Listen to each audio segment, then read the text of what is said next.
If you want to be a writer, that's the hardest and most important lesson.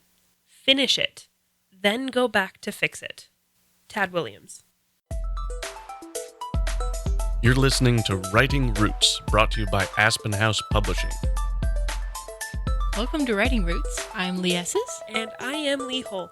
And I have to ask you, what is the hardest part about writing for you? Writing. As a pantser, I think I talked about this in our very first episode, I struggle with writer's block. I struggle with sitting down and just writing. So that's what I want to talk about today is things that I have done to help me overcome struggling to just write. When we talk about writer's block, I am talking about sitting down and just drawing a blank. Looking at that page, staring at the words that are there, and just going, huh? Yeah, I find myself, I get distracted. It's like, but this other concept, this other story will be really fun to write. And so I sit down to write and I go, well, I know I'm supposed to be working on Double Take right now, but I really want to write my short story for Writing Club instead. And that's what happens a lot when you're writing and you encounter writer's block. You find that new idea and go, ooh, shiny. I'm going to go write that instead. When you encounter that, you have to be careful. Because while just writing something can help you get past writer's block, you don't want to leave your other stories in the dust. Too many new authors, I find, have a huge spattering of stories they've started but never finished. I'm going to kind of counter that a little bit and go, it's okay to abandon a manuscript. There are times, there are opportunities where you should continue forward, but you also have moments where I'm not really sure where I'm going with this. I'm really bored every time I sit down to write it. It's just kind of, it's weighing on me and I'm not enjoying writing.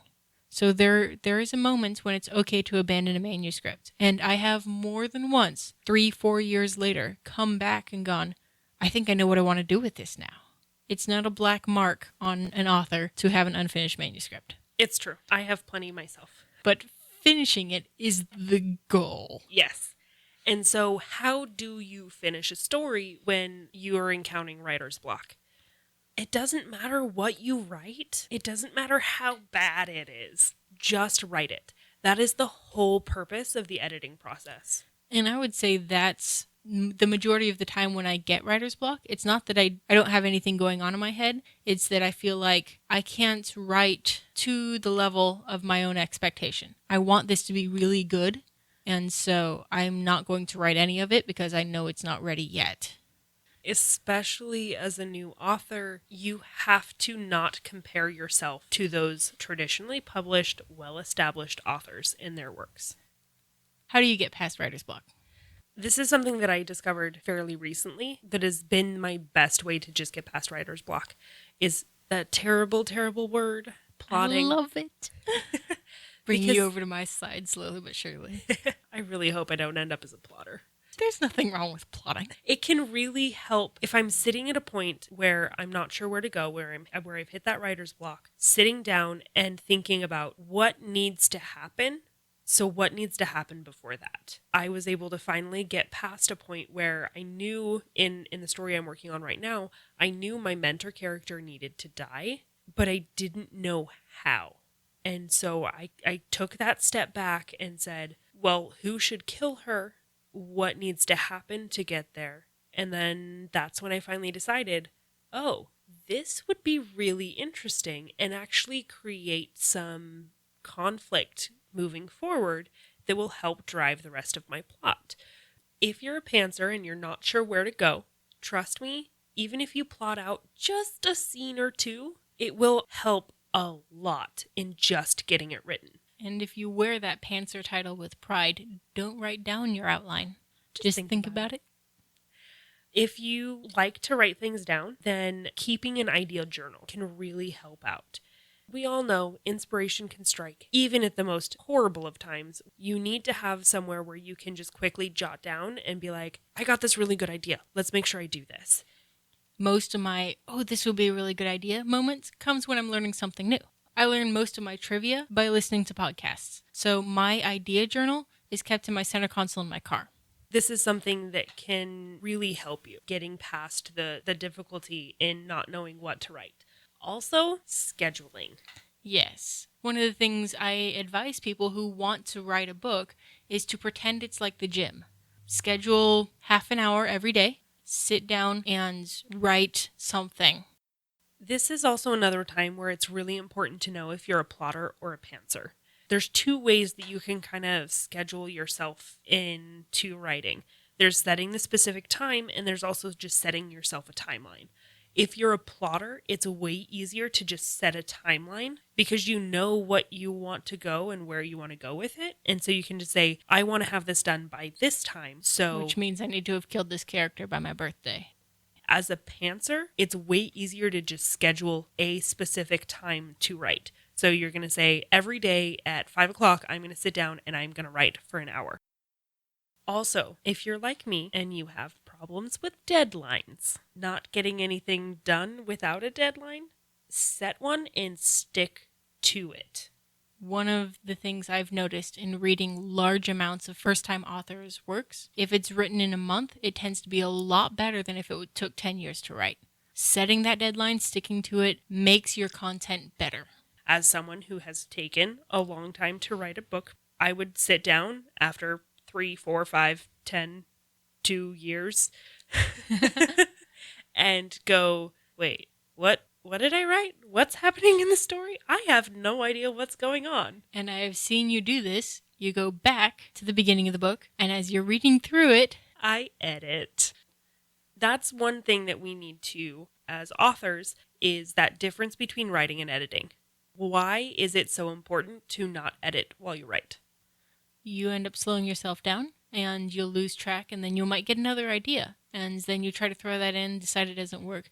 You start losing consistency. It slows you down. It holds up the process. You get confused. You start to forget what you actually have written down. And you also forget what you love about the story. Yes. It's very easy to dislike what you're working on when you're editing.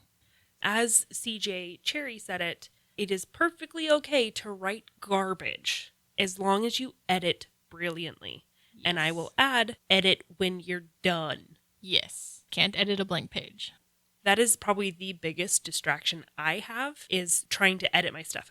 Another big distraction that affects pretty much every author is the internet. I don't know what you're talking about. Yeah, you're like, oh yeah, I'm just gonna research this really quick. 5 hours later, and you haven't written a single word. I wrote more during the writer's retreat with no cell reception and no internet reception than I have in like any other 5-day period in my life. Because you don't get sucked into those research holes. Yeah. Research it before you start writing. Or after. Never during.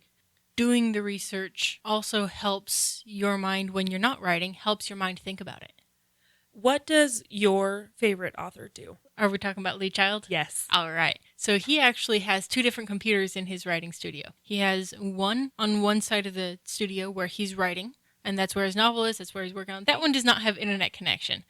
On the other side of the room is the internet connection. He just separates himself physically from the internet, and that's how he helps get stuff done. So if you have a problem with getting sucked into those research holes, turn off the internet, get away, find somewhere where you're not able to get sucked into those holes, and write. I'm also going to add family into the distractions category. I love my husband and I love my dog, but I cannot write at home when they're awake. So if you're listening and you're in the Reading area, Aspen House does have a room available for that exact purpose. We call it the sanctum for a reason. And really, it depends on the kind of author you are. Some people really like to have that cafe noise background, that general white noise as they write. Some people like to be in a room alone with nothing going on. So find what works for you, find what environment works for you, and simply write. It does not matter the quality of that content, because you will have an opportunity to edit it. You will have an opportunity to fix it later. Get to the end first. And how do you do that? Write terribly. And Selfishly. If you have a question or comment for our hosts or a topic you'd like us to cover, send us an email at writingroots@aspenhousepublishing.com or find us on Facebook by searching for Aspen House Publishing.